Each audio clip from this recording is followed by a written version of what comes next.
नमस्कार साथियों, मैं दिनेश महलावत आयाम केयर एकेडमी से। दोस्तों, जैसा आप जानते हैं, नीट 2025 के लिए आयाम में एक टेस्ट सीरीज स्टार्ट हुई थी जिसका नाम था पेंसिल टेस्ट सीरीज। इस टेस्ट सीरीज में टोटल 28 फुल सिलेबस टेस्ट थे। हमारा उद्देश्य था इस टेस्ट के अंदर कि अच्छे बच्चों को इसमें जोड़ना और साथ में उन्हें रियलिस्टिक पेपर दिखाना जैसा नीट 2025 में आ सकता है। हमने कुछ टफ पेपर लिए थे, कुछ आसान लिए थे, कुछ मिले जुले क्वेश्चन पेपर्स हमने इसके अंदर इंक्लूड किए थे। और मुझे बताते हुए खुशी हो रही है कि इस टेस्ट सीरीज़ को टोटल 63 बच्चों ने ज्वाइन किया था और 63 में से 27 का सिलेक्शन हुआ है। और काफ़ी बच्चे ऐसे हैं जो किनारे पर भी हैं इसके अंदर। तो आशा करता हूँ जो बच्चे किनारे पर हैं और वापस से रीस्टार्ट करने की सोच रहे हैं, उनमें नया जोश होगा और इस बार वो 100% अपना सिलेक्शन लेंगे। मेरे साथ है कैलाश और रोहित। इन दोनों बच्चों ने भी आयाम में वही टेस्ट सीरीज ज्वाइन की थी जिसका नाम था पेंसिल टेस्ट सीरीज़। कैलाश की रैंक आई है 2950 और रोहित की रैंक है 5038। कैलाश है थोई से और रोहित है कांवड़ के पास में भादवाड़ी गांव से। दोनों को हार्दिक शुभकामनाएं इस सफलता के लिए। सबसे पहले तो कैलाश, आपको नीट 2025 में इतनी शानदार रैंक के लिए बहुत बहुत शुभकामनाएं। Thank you sir. Kailash, NEET 2025 का पेपर काफ़ी टफ आया था। पेपर देखकर आपको कैसा लगा था? मैं पहले यहाँ पे कोचिंग में भी हर सब्जेक्ट के देख लेता था, मतलब किस प्रकार का पेपर आया है। तो पहले तो मैं घबरा गया था, फिर ऐसे सोचा भगवान इस बार भी नैया वो डुबा दी क्या। फिर धीरे धीरे मैंने टीचरों की बात याद की। फिर टीचरों ने जैसे कहा था कि पेपर हार्ड आया है तो केवल मेरे लिए नहीं आया, पूरी इंडिया के लेवल पे आया है।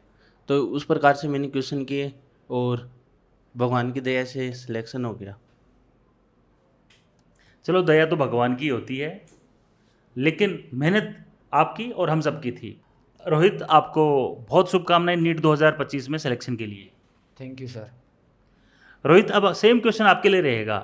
कैसा लगा आपको ये नीट 2025 का पेपर? जब आपके सामने पेपर आया तो आपकी क्या भावनाएं थी?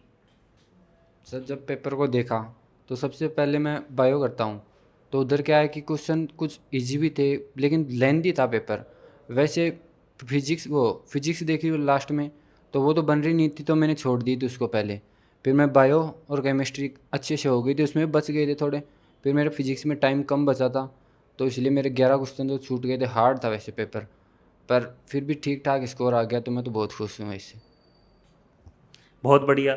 ठीक ठाक स्कोर नहीं है, बहुत शानदार रैंक है और दोनों को बहुत अच्छी कॉलेज मिलने वाली है। तो आप बताइए, आपका जो नीट 2026 के लिए तैयारी कर रहे हैं बच्चे, उनके लिए क्या संदेश रहेगा? कैलाश, आप बताइए। मैं ये कहना चाहता हूँ कि अगर आप श्योर हो अपनी सिलेक्शन करवाना चाहते हो तो आयाम से जुड़े। और उसके टेस्ट सीरीज़ के क्वेश्चन इतने अच्छे आते हैं कि नीट में जो हार्ड क्वेश्चन आए थे उनको भी ऐसा लग रहा था कि हाँ भाई ये तो टेस्ट सीरीज से आए हैं। 6-7 क्वेश्चन लगभग उस टाइप के आ गए थे कंसेप्ट वाइज, और 1-2 क्वेश्चन तो एज इट इज़ आ गए थे। और ये कहना चाहता हूँ कि आप काम करते रहिए, स्कोर पे ध्यान मत दें, बस अपनी मेहनत और टीचरों का साथ रहते हुए अपने काम को आगे बढ़ाइए और सफलता आपको ज़रूर मिलेगी। बहुत ही शानदार शब्द हैं कैलाश आपके।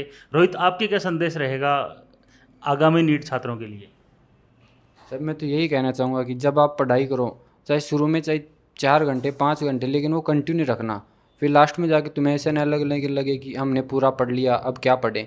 शुरू में 4-5 घंटे, बाद में नवंबर के बाद आप उसको बढ़ाएं और कंटिन्यू रखें। जितने कंटिन्यू रहेंगे उतनी आपकी वो कंसिस्टेंसी होगी और वो आपको बहुत हेल्प करेगी। बिल्कुल सही बात है, consistency is the key to success. तो ये थे कैलाश और रोहित। हमारे सक्सेस स्टोरीज़ को लेकर यात्रा जारी रहेगी। बने रहिए आयाम के चैनल पर। धन्यवाद।